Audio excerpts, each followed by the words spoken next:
Ramakrishnaya. Om. Salutations to Bhagavan Ramakrishna.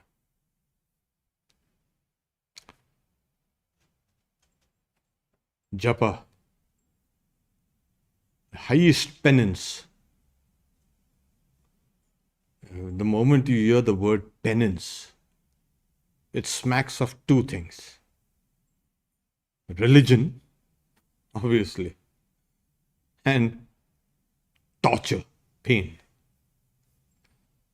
So all religions in the world have kind of recommended to its devotees some form of penances, some form of austerities. All religions. Whether you're going to fast or whether you're going to do anything, whether you're going to keep silent or you're going to do a lot of religious vows or something like that, some form of penance is an essential part in the preparatory stages of religion. It makes the body and also the mind focused. But in Sanskrit, or rather in India, it has been a very long, it's a very ancient practice of what is called penances. But these are not bodily mortifications.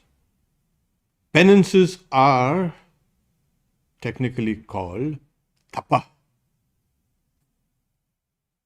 That which literally means to heat up. Fire. It is also the focused, concentrated inquiry into a particular thing. Anything that is concentrated is tapas. Okay. And the moment you see this, what is this kind of tapas? Swamiji says it literally heats up your higher nature. It makes your energies flow from the lower to the higher. The idea is all the energies that are being dissipated will kind of be contained there and rise higher. What do you mean higher? Where higher? Well, higher means on a different higher dimensions within the personality. So our personality has many dimensions. So these can be opened up through tapas, fire, the heat.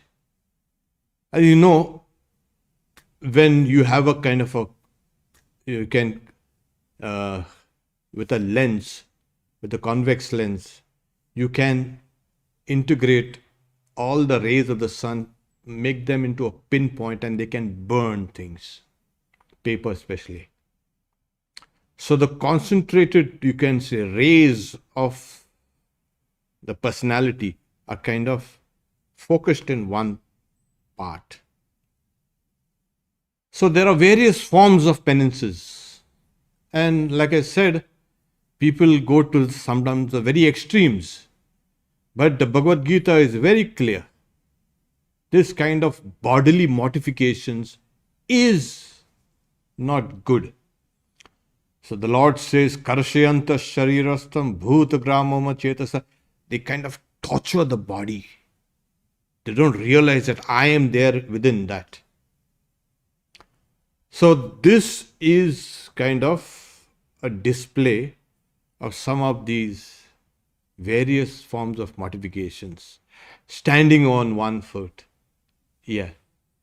Sitting down, fire, around fire, surrounded by fire, or sitting on a bed of nails, etc.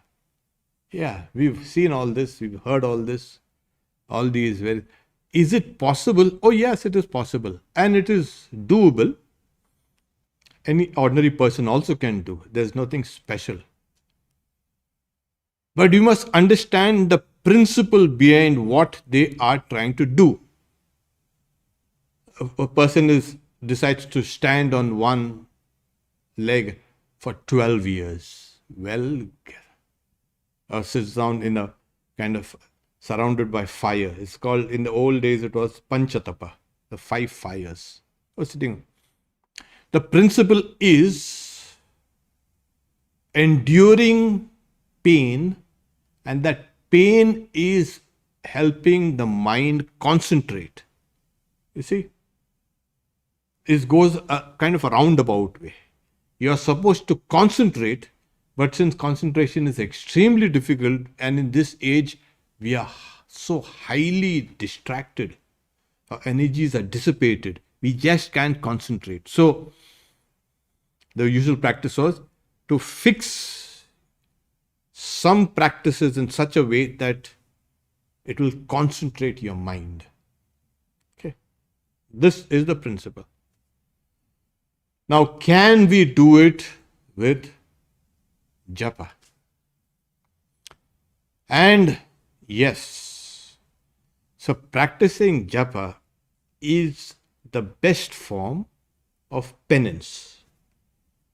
But then, if you are concentrated and do Japa, then it is meaningful. Otherwise, it's meaningless. So, of all the various penances, Shankaracharya quotes an old verse in the Mahabharata saying, the concentration of the mind and the senses is the highest form of penance, tapas.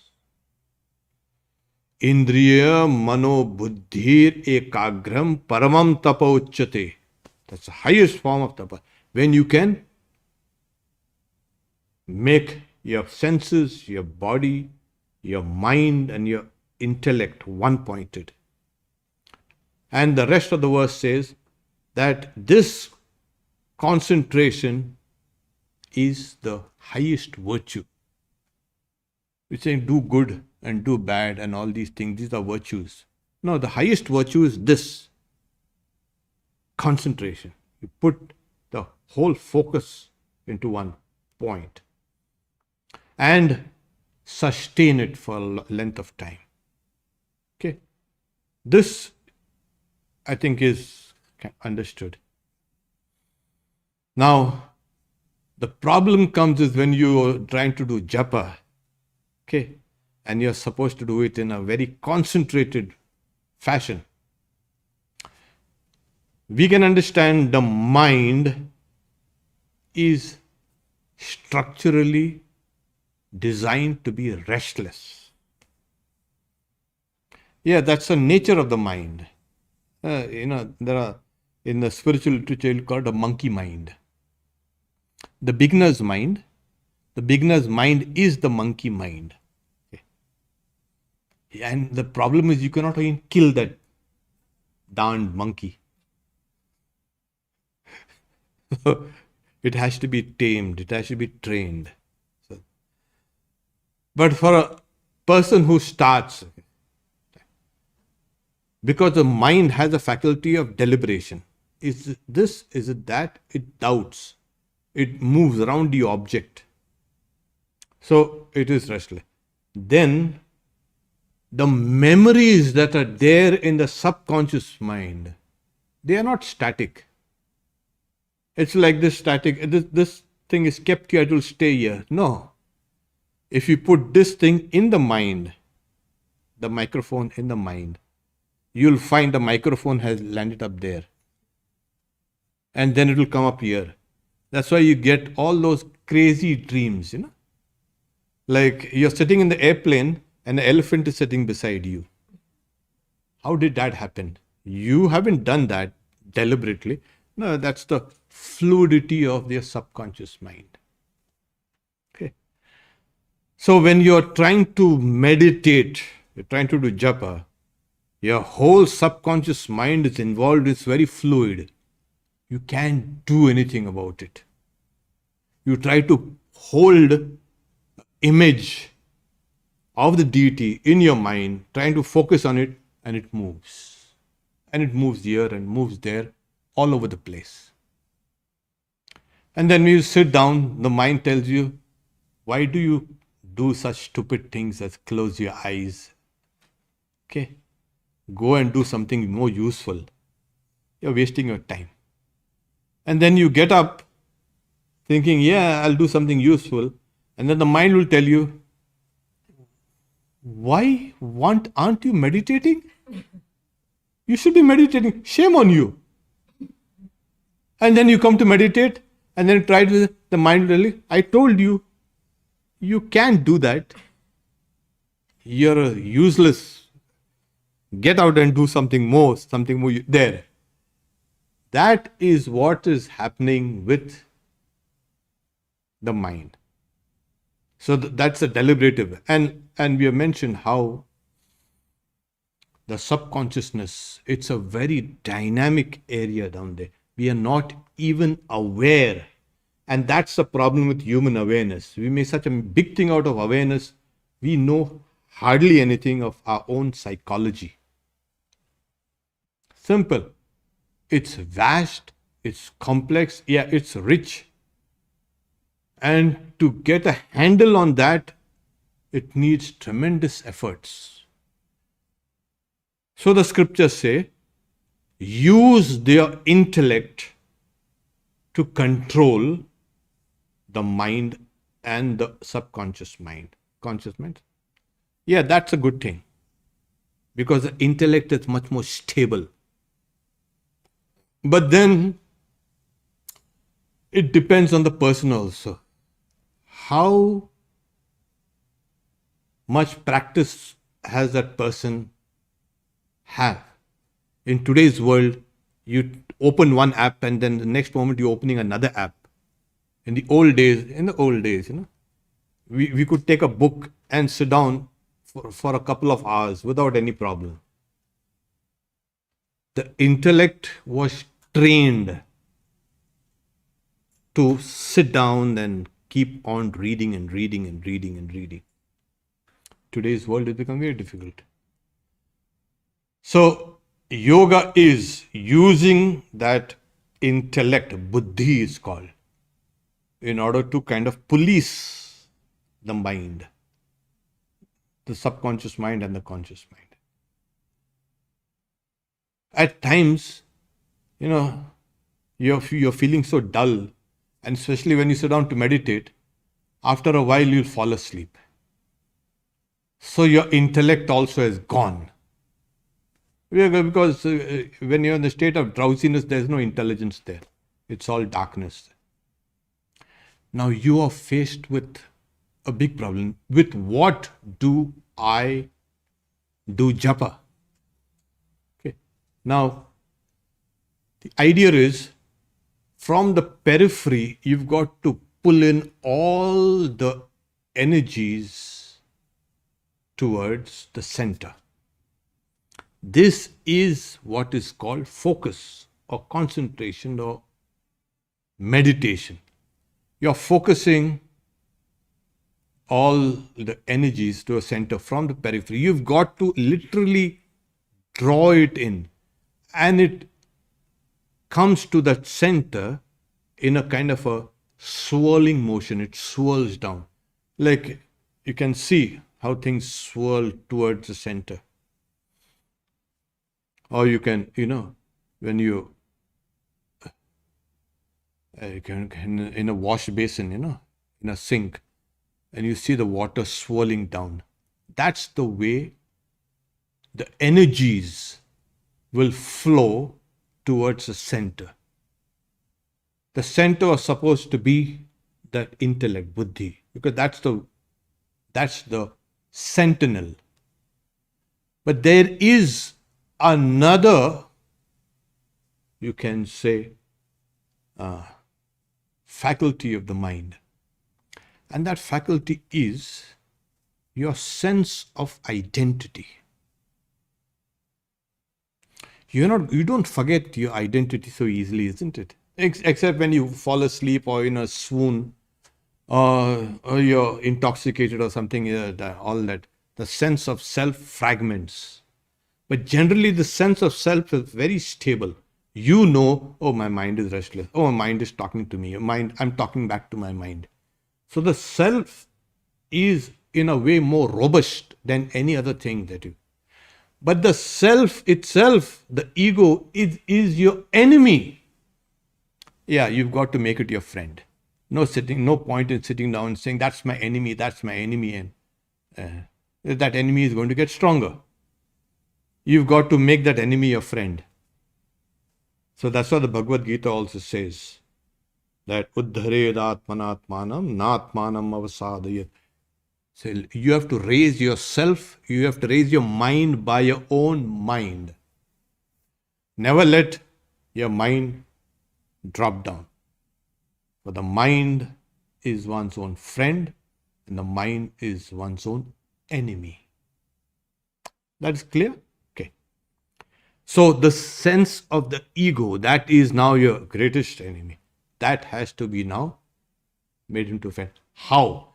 Through Japa. What? Yes. You've got to, the problem is we try to meditate, we do meditation and this and that. Most of our attention is focused objectively, while the subject has not been made strong, it's not strengthened. How do you strengthen the self? Well, you can do it with, I'm a part of God. I'm a child of God. I'm a servant of God. Or something. You take up one form of relationship with the divine. I'm a spark of the divine. Yeah. And now through this, you start doing your japa. Okay. You don't do it with, I'm doing my own japa with my old kind of identity. I've got a stupid identity. I'm keeping on doing my japa to this stupid identity. Your japa will become weak.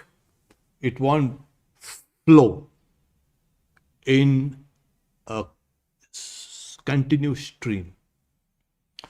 So, this is important. And this has not been emphasized by many practitioners and teachers also.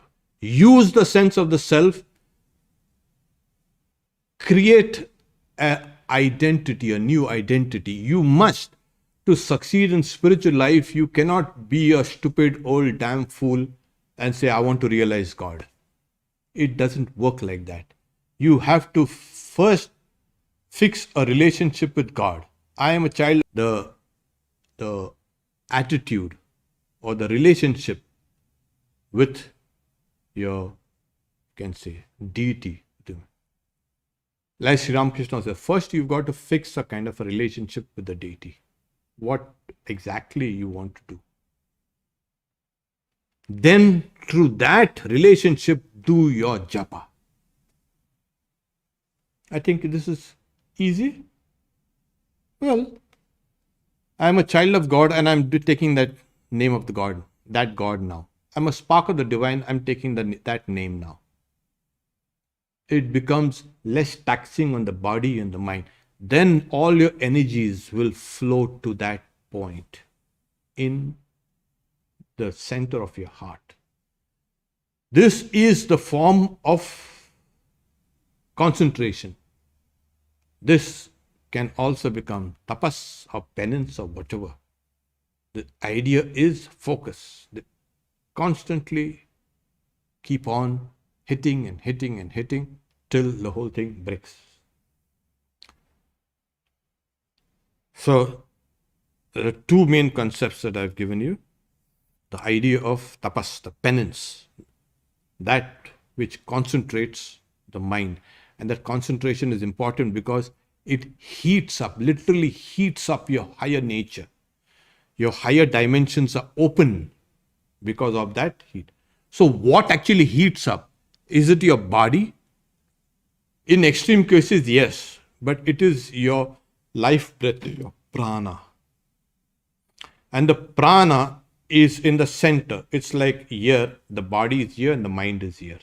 It ties both these things together. As the prana is kind of enlivened, concentrated, it makes changes in the body and the mind. I think that is clear. And then the mind concentrates. And as the mind concentrates, the intellect concentrates. This is what is called opening up the higher dimensions. Now, if this is clear, then how do you do that? The instrument that you need to use is your own sense of identity, individuality, or the sense of self, or your ego. That which is an enemy now can become a friend. It will become a friend when you have established a sort of relationship with the divine. You have to. It depends on your own personality and your characteristics. What sort of relationship you want with God?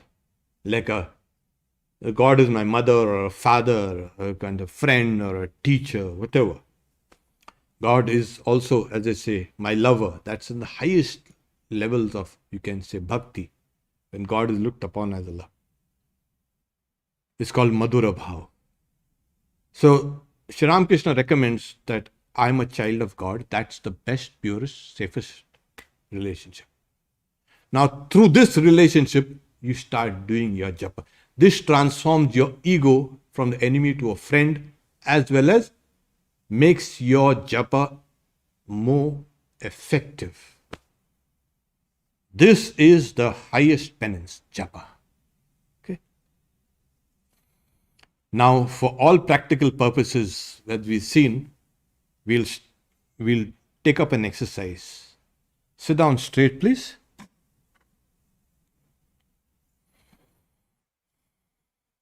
The mantra we are going to use is Jai Sri Ramakrishna. That's, we normally chant this Jai Sri Ramakrishna.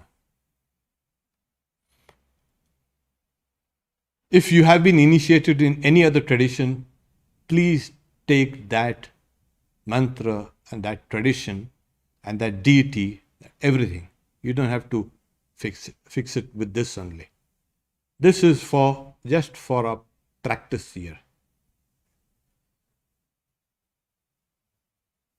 You can use a picture of Sri Ramakrishna, or you can use any picture that you like. Close your eyes, please. Sit down straight. Keep your neck, your head, and your body in a straight line. That's the posture that is required.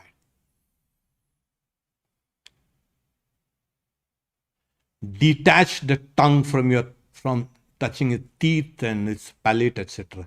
Just leave it loose. Keep your tongue in your mouth.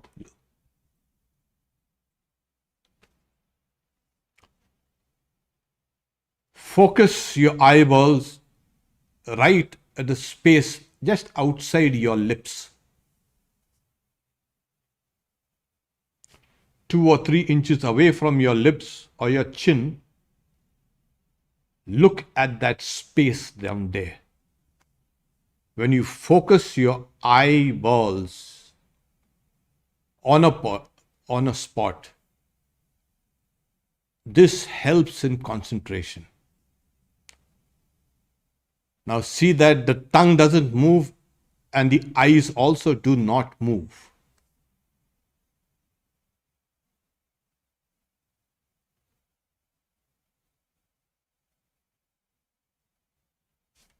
Keep a half smile on your face, please. You don't have to look so tortured. Okay, and this is no torture. This is no penance, of course. Keep a pleasant look. Keep half a smile on your face, please.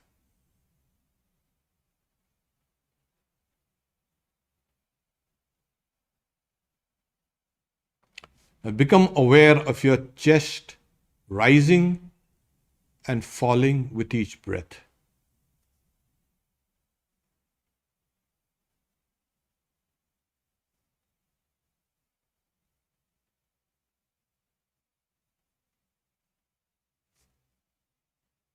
Keep your eyes fixed on that spot outside your face.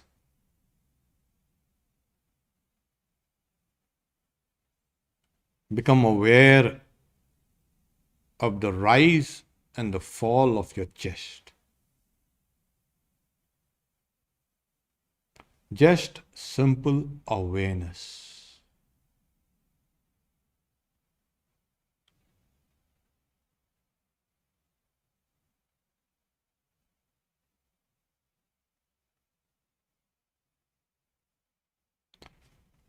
Now feel the breath in your nostrils.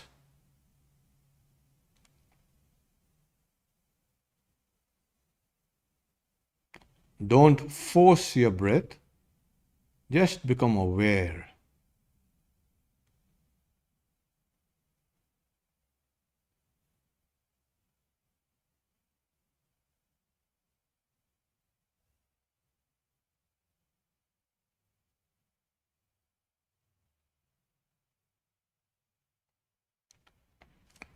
Now visualize a golden, you can say, ball between your eyebrows.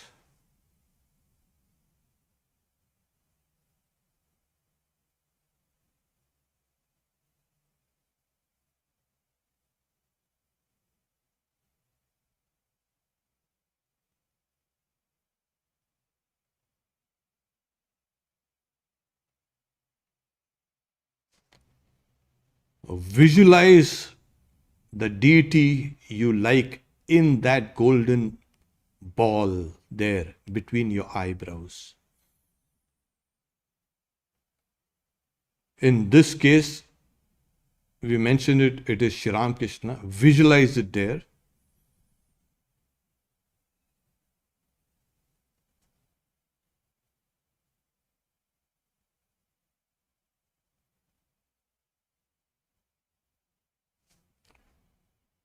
Now keep on expanding that golden ball of light, and along with it, the deity also.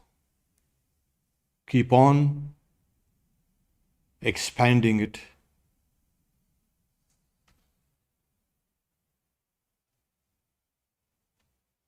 Slowly.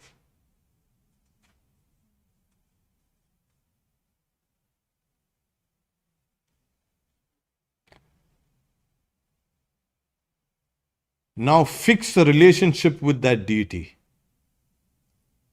Make it like I am a spark of Sri Ramakrishna, or Buddha, or Christ, or Krishna, or Devi, whatever. I am a spark of that deity that I am visualizing.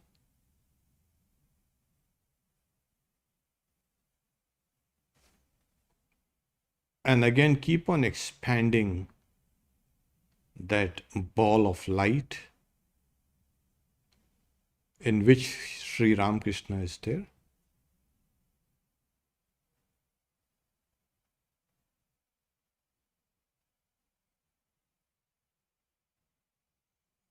Now repeat the mantra Jai Sri Ramakrishna softly.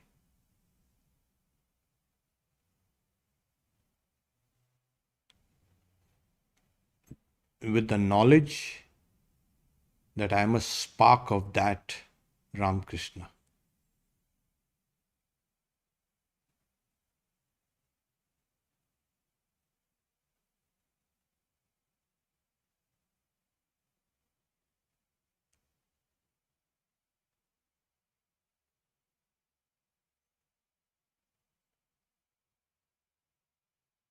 As you keep on repeating silently, don't let the tongue move.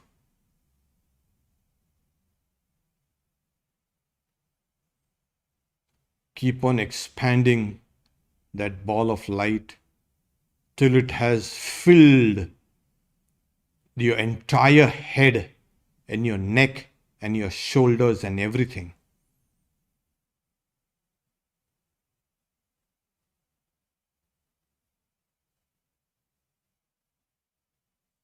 Repeat Jai Shri Ramakrishna, thinking that you are part of the Ramakrishna.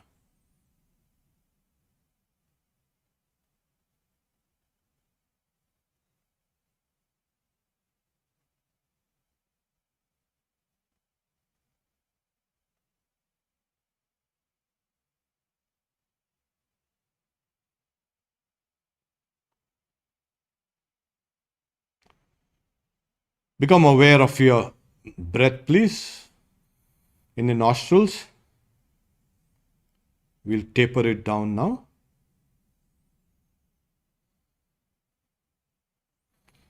Become aware of your chest rising and falling.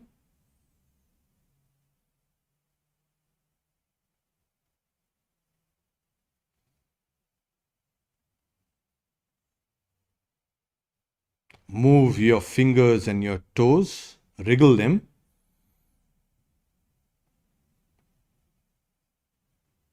And you can slowly open your eyes.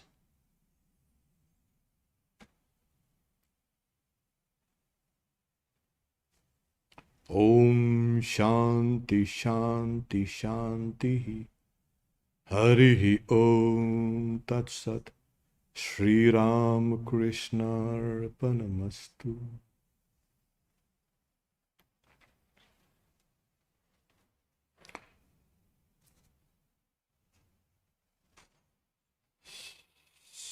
So,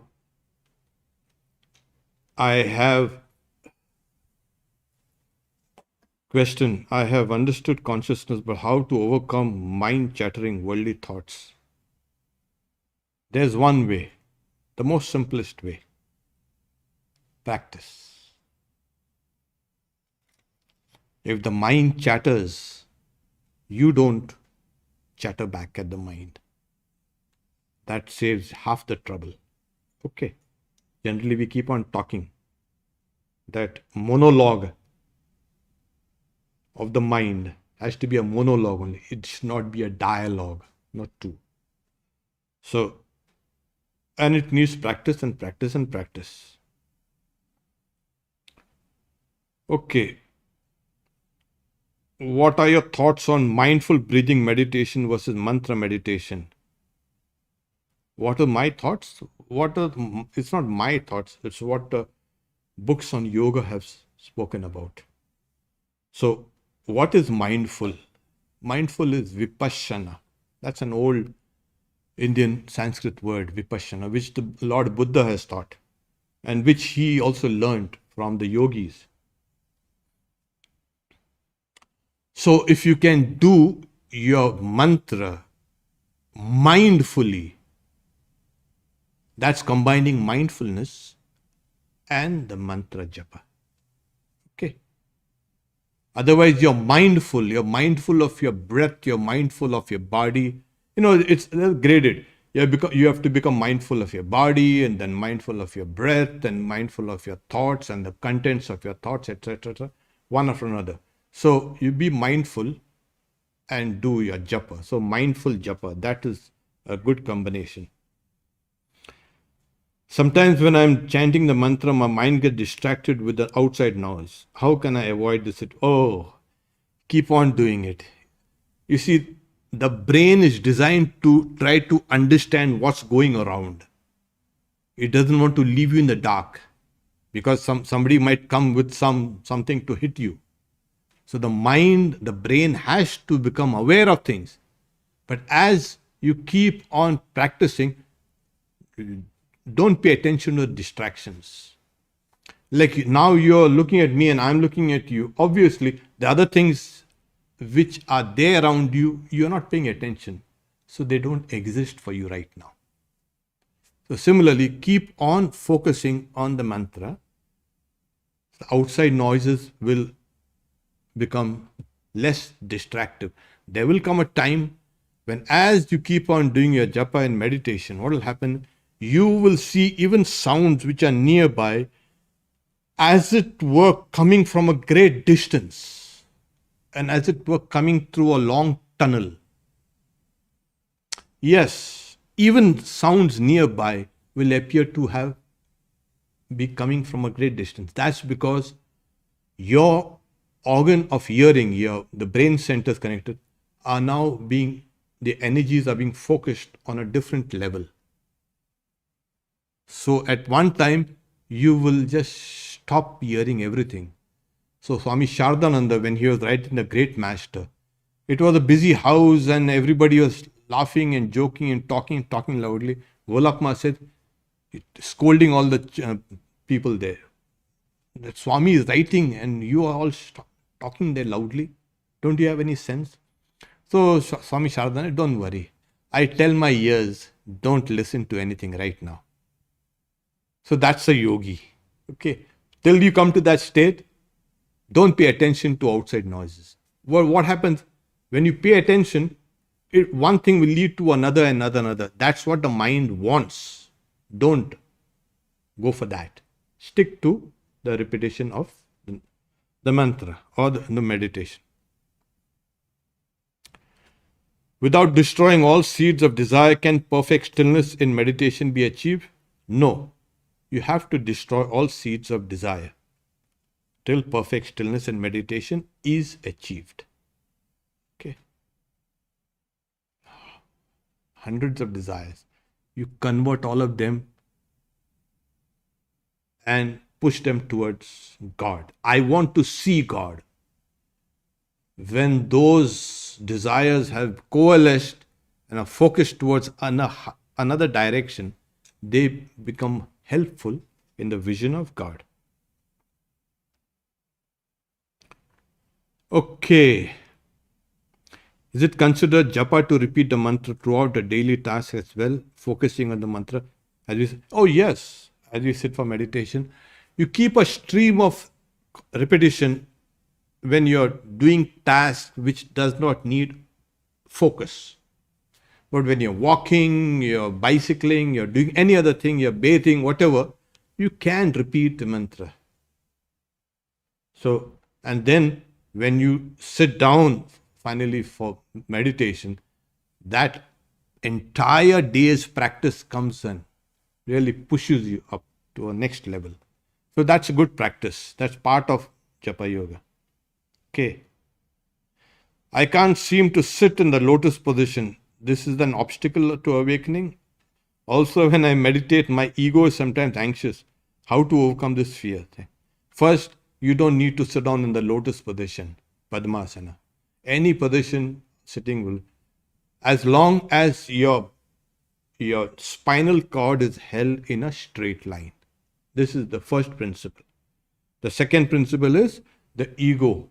Yeah, but then you're aware that the ego is anxious. So that itself is a great advance. Because when you're aware of your ego with its expectations, you can cut the ego down to size. Okay. So like I said today, you fix the ego with the sense of a relationship with God. Then the ego's vagaries will all leave you. So don't be anxious about the results of meditation. That is also one obstacle, which is also mentioned by Patanjali in his Yoga Sutras.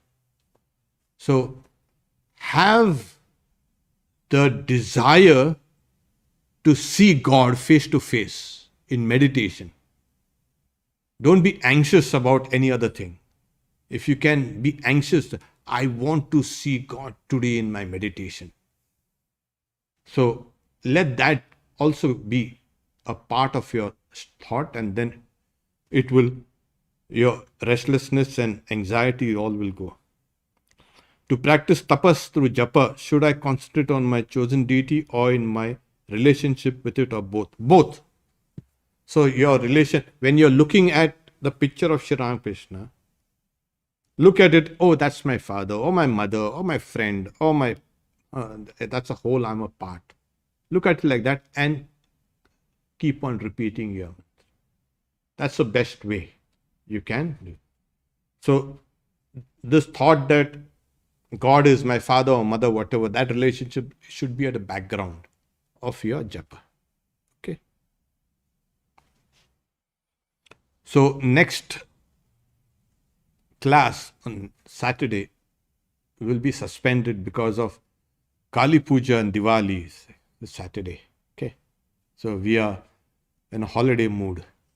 So see you after 2 weeks, Saturday. Om, peace, peace, peace.